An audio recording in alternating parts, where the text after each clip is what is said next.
Chapter 12 पृष्ठीय क्षेत्रफल और आयतन एक्सरसाइज 12.2 आयतन क्वेश्चन नंबर 6। ऊंचाई 220 सेंटीमीटर आधार व्यास 24 सेंटीमीटर वाले एक बेलन जिस पर ऊंचाई 60 सेंटीमीटर और त्रिज्या 8 सेंटीमीटर वाला एक अन्य बेलन आरोपित है से लोहे का एक स्तंभ बना है। तो एक बेलन है,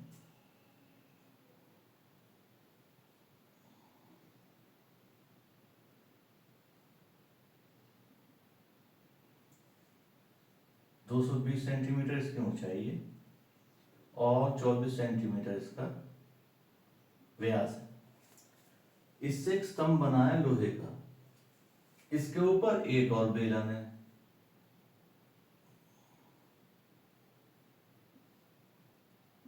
जिसकी ऊंचाई 60 सेंटीमीटर है और जिसकी त्रिज्या 8 सेंटीमीटर है। ये इसके ऊपर रखा हुआ है। इस तरह का एक चित्र है।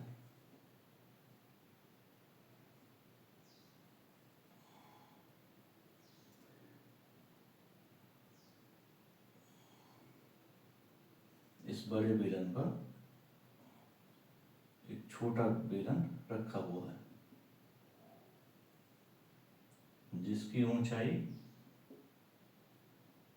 60 सेंटीमीटर है,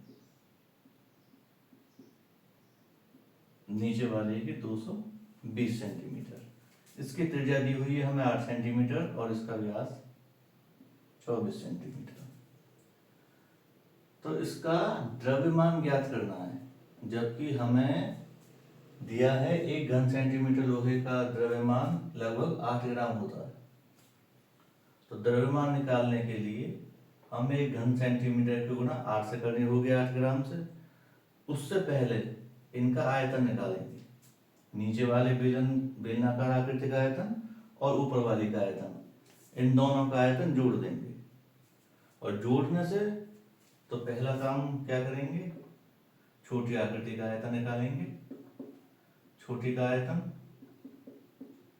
फिर बड़ी आकृति, बड़ी का आयतन, या इनमें से किसी का भी निकाल लें क्योंकि आयतन के लिए हमें सारी चीज मालूम है।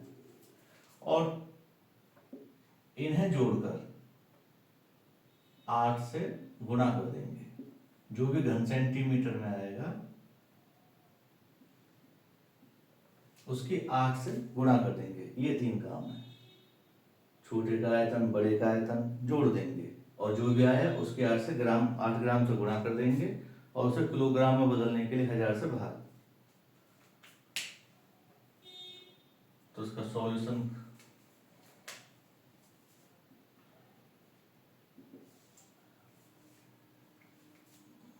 किसी भी बेलनाकार कर लेते हैं, बड़े का ले लेते हैं। बड़े बेलनाकार भाग का हमें व्यास दिया हुआ है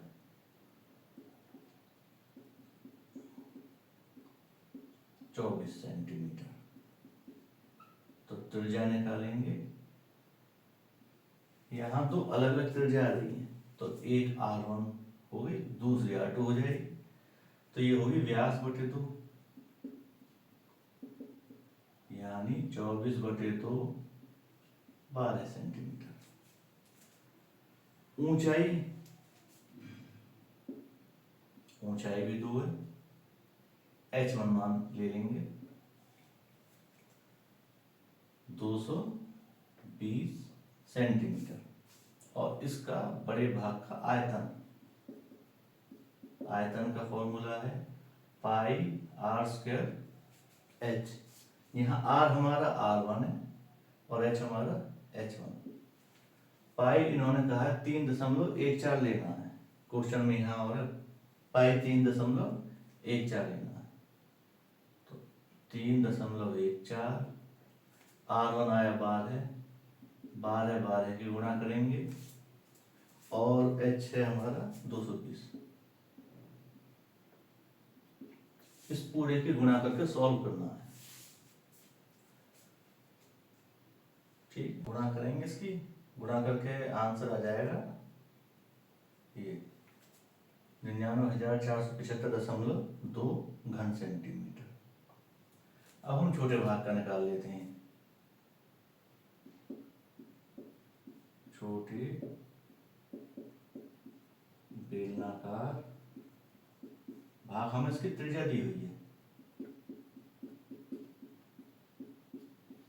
अब क्योंकि दूसरी त्रिज्या है, पहली से अलग है, तो इसे R2 ले लेंगे। ये दी हुई है 8 सेंटीमीटर। इसकी ऊंचाई H2 हो गया 60 सेंटीमीटर। इसका आयतन छोटे भाग का पाई R² H। यहाँ त्रिज्या हमारी R2 है, ऊंचाई भी H2 है।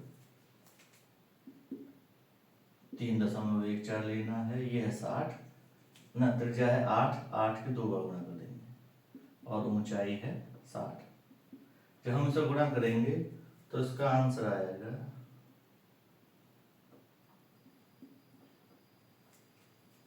12,057.6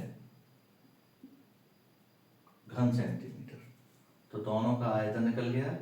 अब हमें ये जोड़ने और 8 ग्राम से गुणा करने हैं। तो हम कुल आयतन निकालेंगे।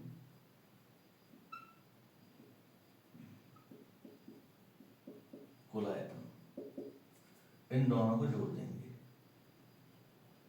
99,475.2 और एक 12,057.6। इन्हें जोड़ देंगे तो जोड़ने पर आंसर आएगा 1,11,532.8 घन सेंटीमीटर। हमें द्रव्यमान चाहिए ग्राम में या किलोग्राम में। तो द्रव्यमान निकालने के लिए 8 से गुणा कर देंगे, जो भी आंसर है। और घन सेंटीमीटर की जगह लिख देंगे हम 8 जी, यानी ग्राम। इसकी गुणा करेंगे तो गुणा करके आंसर आएगा 8,92,262 ग्राम, या अथवा किलोग्राम में लिखें तो 3 के बाद दशमलव आ जाएगी। 1000 से भाग देंगे किलोग्राम में बदलने के लिए ग्राम को। 1000 में 3 जीरो होती हैं, तो पीछे से 3 के बाद दशमलव हो जाएगा। 1 2 3 यहाँ 892.262 ये केजी में आंसर।